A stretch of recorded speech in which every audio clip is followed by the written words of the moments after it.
So today I'm here talking with Melina Gonzalez. She has been a real estate agent for 8 years. She's been doing property management for several years now.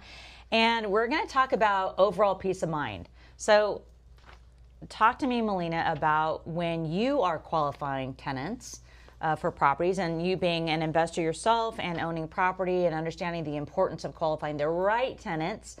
Yeah, let's talk through what that looks like when you're in the process. So I take pride in how I screen the tenants, just because we have a great broker that has a great Thank you. qualification checklist that we have to go through. We double check that their income matches. There is fraud everywhere, so we cross-qualify themselves with their HR department, making sure the verification of employment. We make sure that once we get their bank statements, we screen to make sure that they not only make the 2.5 times the rent amount, that they're actually going to have money left over after they pay the rent, so they're not eating top ramen for the rest of their life. But we make sure that we screen through and through everything, their employment history, their credit score. We have a minimum credit score requirement that we have at the brokerage.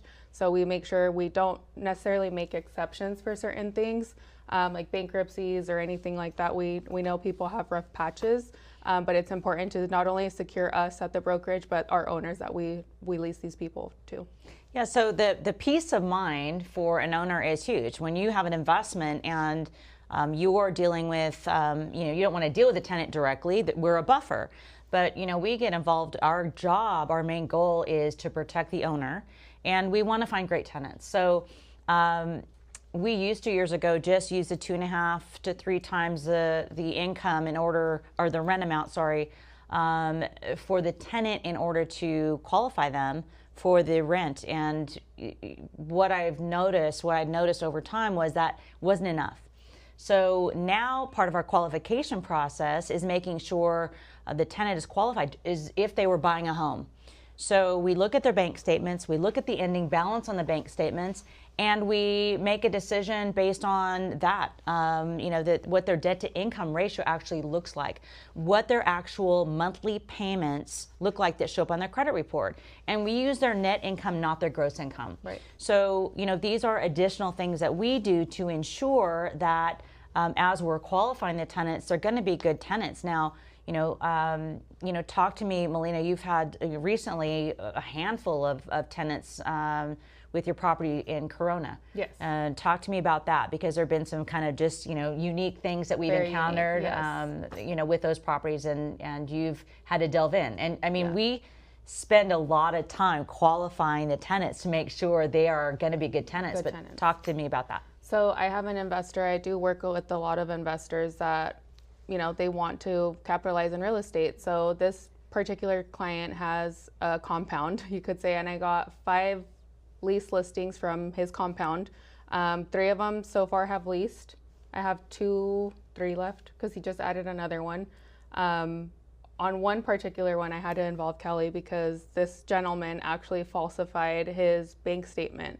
The dates did not match, so I had to kindly tell him, I need updated bank statements, and then he got riled up and just didn't want to provide anything, which to me was a red flag. So defensive. It got really defensive. Yeah. I involved Kellee on it, and I unfortunately, we take pride in our reviews too, so I wanted to make sure that he didn't come back and say oh, well, she was rude or she did something. I'm just protecting not only myself, but the company and my tenant or my owners. So for me, it's just more important to make sure that I am screening correctly. I am making sure that they're understanding of why I'm screening and asking all these additional questions where it feels like I'm being nosy, but it's really to protect our owner. So this Corona property has been a challenge, to say the least. Well, and the thing is what are we protecting them against? There's too many tenant landlord laws that are more convenient to the tenant than it is the owner. We also have had evictions, and they could take anywhere from 6 to 10 months to just evict. So we don't want to leave the owner high and dry without payment for those months. And then obviously we're still taking care of the property while that person is potentially harming their home. and then we have to come and rectify, clean up, and then follow all the protocols. So there is a lot of tenant landlord laws that we have to be in the know. For 2025, there's a huge amount of laws that just came into play that we do get educated on. We do go out to the board, we learn all of these laws so that we're protecting the brokerage, the tenant, and the owner. Perfect, perfect. Thank you. Thanks for being here. Thank you.